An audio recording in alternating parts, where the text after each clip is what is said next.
Baruch atah Adonai Eloheinu melech olam shehakol niyeh b'doro.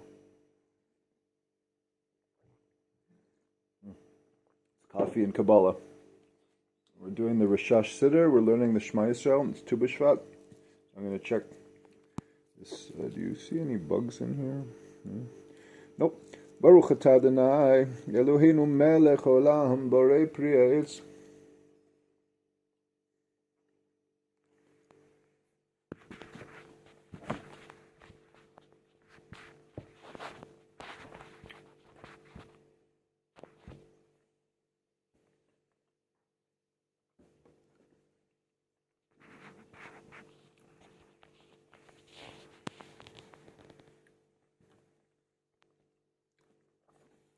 Remember Kriyat Shema? Say Kriyat Shema, it's a positive commandment. B'dibor, yoter chamor muleh min yotzer. It's more strict. It's a stricter mitzvah than yotzer, the blessing before Kriyat Shema. L'teken bo pnimiut v'chitzoniut pnimiut bria. We're fixing the inside of the outside of the inside of bria. Bria has an inside and an outside, and each inside has an inside and an outside, and each outside has an inside and an outside. Is that clear? Okay, let's keep going. Also, of the world of Bria. And also the Pnimiut of Yetzirah. Also the inside of Yetzirah, world of formation, and Asiyah. The inside of Yetzirah and Asiyah. And what about Atzilut? The highest world. Asiyah. Upnimiut, the Chitzoniut, the Pnimiut, the Pnimiut of Atzilut. So, and in Atzilut, world of emanation, where the Kriyat Shema is fixing, these are all tikkunim, right?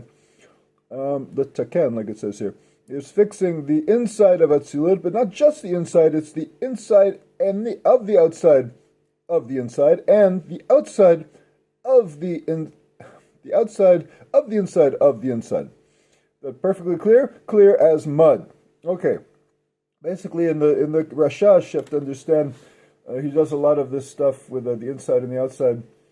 Basically, the key, the very simple rule of thumb here is that what is below is the outside of what is above, and whatever is above is the inside of whatever is below.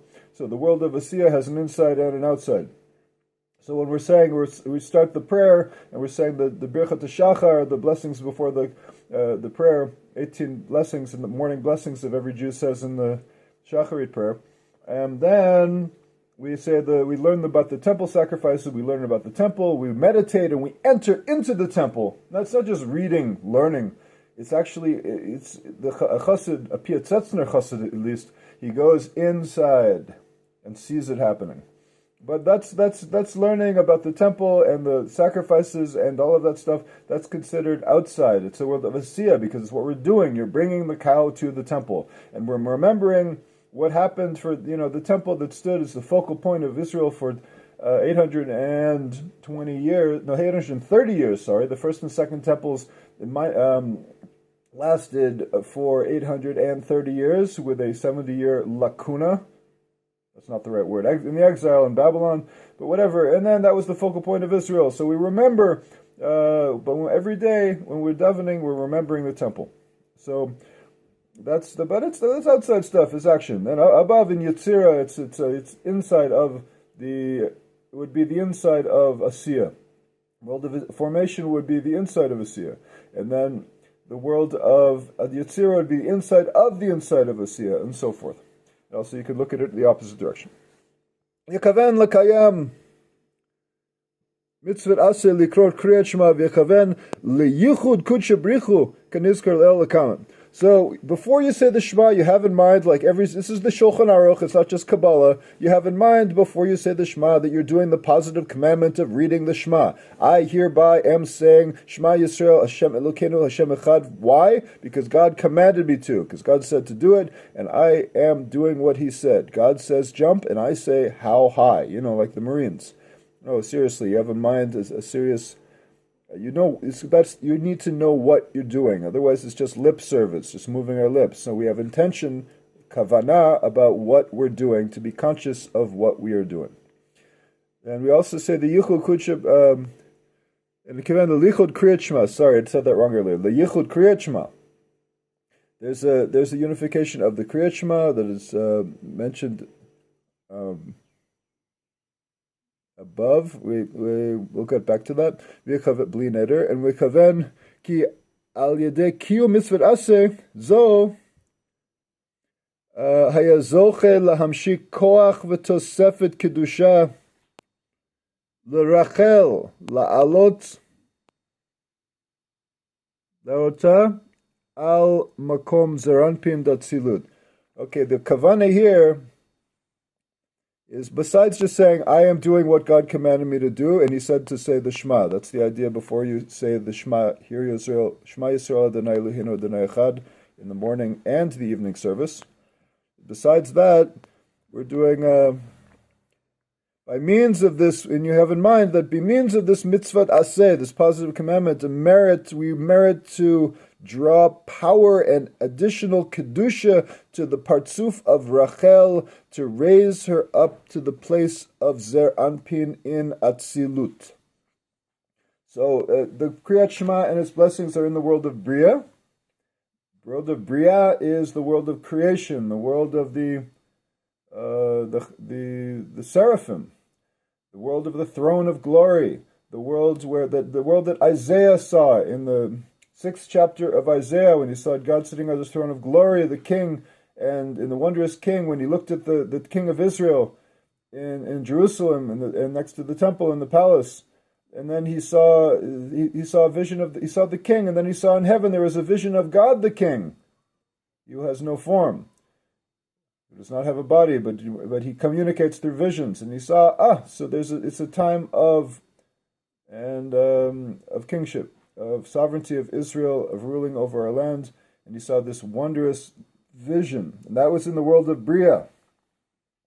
Ezekiel, when he saw the chariot, when he was taken out of exile, also at certain times in Jerusalem, if you read carefully the book of Ezekiel, you'll see his visions were in Yetzirah. They were at the lower level of the Chayot.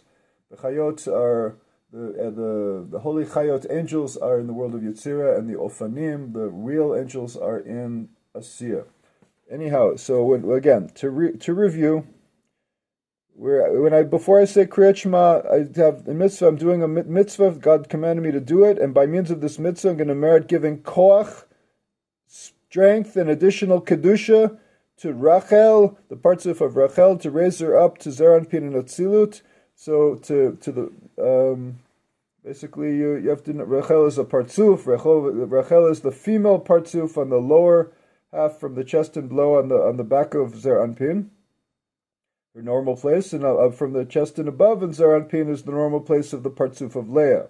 A partsuf, arrangement of the 10 sfirot in the form of the Etz Chaim, an anthropomorphic form, an arrangement of the sfirot based on things we see in the world that teach of the hints of creation. It's called the partsuf, a divine image. So the divine image of Rachel, she's going to ascend now from the world of Bria by means of saying the Shema, that she should ascend when we get to the silent standing prayer in Atzilut to the place of Zer Anpin in the world of Atzilut when we get there.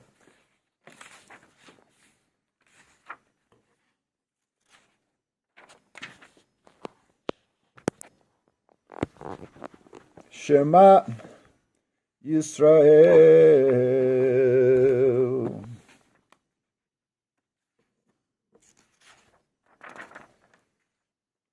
Adonai Eloheinu, Adonai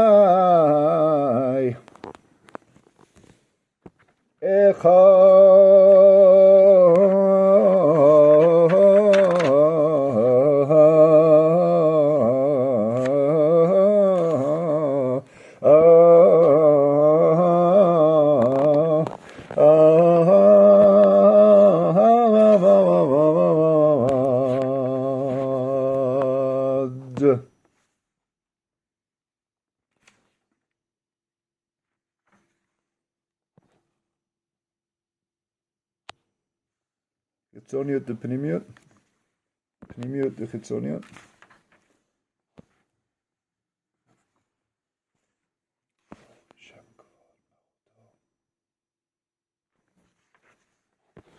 Le'olam va'ed.